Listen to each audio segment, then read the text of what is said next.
I've just met my friend before on the way from school. Yeah. So I found out where he lived. We're going to be watching Peter's Shadow creepypasta by Lava Arts. It's animated as well. Lonely. So, Please come to watch. I've got a ton of water balloons somewhere anyway, so... What? I've got a ton of water balloons upstairs. In my room or somewhere. They still, to this day, don't believe me. Even my friends don't mention anything paranormal around me. I've become obsessed with it. I've been called confused, a liar, but every time I tell somebody about it, I forget more and more. I don't know why. Maybe it was because I was only 8. I don't trust Disney anymore. It was Saturday afternoon. My mom just got back from the flea market and picked up a copy of the old Disney movie Peter Pan. She was supposedly shopping for groceries, but she probably got distracted. This was one of the only times we all had the time to sit and watch a movie together. My mom's always out shopping, and I don't know what my dad's doing most of the time. My brother Trevor was there too, but he was always on his phone, Facebooking, or doing some other crap. Same. I was the only one excited to watch this movie. So we all sat down on the living room floor.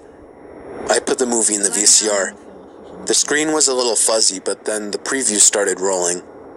It was just some old Disney movie previews, but then something a little peculiar happened. On the title screen, it had the roof of the house like in the original movie, but Wendy, John, Peter, and the dog were sleeping on the roof in the air. Ignoring it, we played the movie.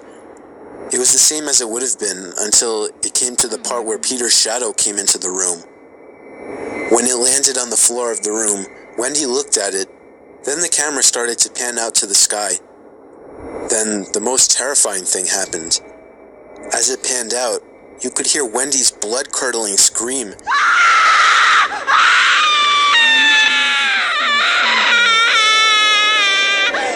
My dad, panicking, went to the VCR and took out the tape as soon as it went wrong. He told us it was just glitching and then told us to go to bed. Trevor and I, scared shitless, slowly went to bed. I slept on the bottom bunk and he slept on the top. We both stayed up all night, too paranoid to go to sleep. About 3 hours after we laid down, Trevor was too tired to stay up, but I could not go to sleep. Me being only 8, I started to sing my favorite song, which was Day in the Life by the Beatles, to help me fall asleep. Soon enough, I did. Guys, I just had to pause it for some reason. My favorite song, which was Day in the Life by the Beatles, to help me fall asleep. Soon enough, I did. But my dreams were filled with the horrific screams of Wendy and what Peter's shadow might have done to her. Morning came fast, and my mom and dad told Trevor and I not to tell anybody about the movie. As hard as it was, we didn't. When we were on our way home, we both thought we were being followed. We just ignored it because we thought it was just the paranoia. We had a pretty normal afternoon. After our dinner, we both went to bed. Being not as paranoid or scared as I was yesterday, we were both able to get some sleep. But then I woke up at about 12:30 a.m. I heard something. It jingled and was fairly quiet. Then the lamp on my nightstand knocked over. I was too scared to do anything about it, so I slumped into my covers and closed my eyes. After about 30 minutes, I looked up at the underside of the top bunk to see Peter Pan's shadow right there, watching me. I ran from my bed as fast as I could to my parents' bedroom. Them reassuring me and telling me it was just a dream, I still refused to sleep in my room. Of course, I ended up sleeping in their room for the night. Sleeping with my parents, I always had a great night's sleep, but when I woke up, the most disturbing thing ever happened to me. I was sleeping in the middle of a desert, alone with the shadow. Terrified, I ran away from it, only to find a 75-foot drop. The shadow was hacking into my brain. Possessed, I hopped off of the drop to only figure out that it was all a dream. It felt so real. There's no way that this could have been just a dream. That night, I slept in my room with my brother again.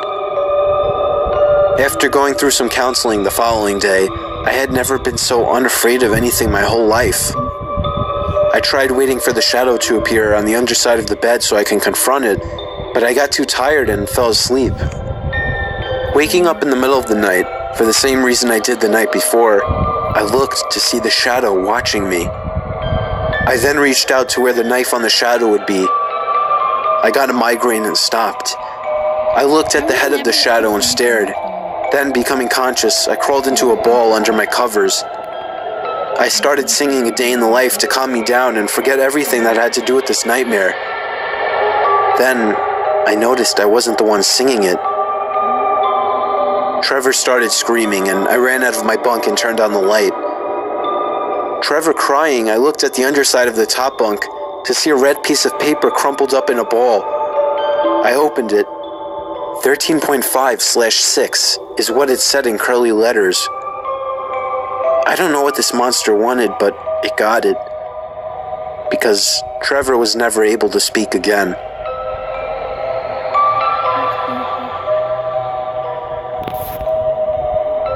Guys, that was the creepies. I never to talk again. Oh. Guys, that was so creepy. I just had to get my sunglasses. And it just appears with a Disney movie. Oh, guys, I think that should be the end of the video unless you can see something here. What the hell? Okay, yeah, I'm gonna watch something creepy. Let's turn this, bye guys, have a nice Mm, okay. So, peace out!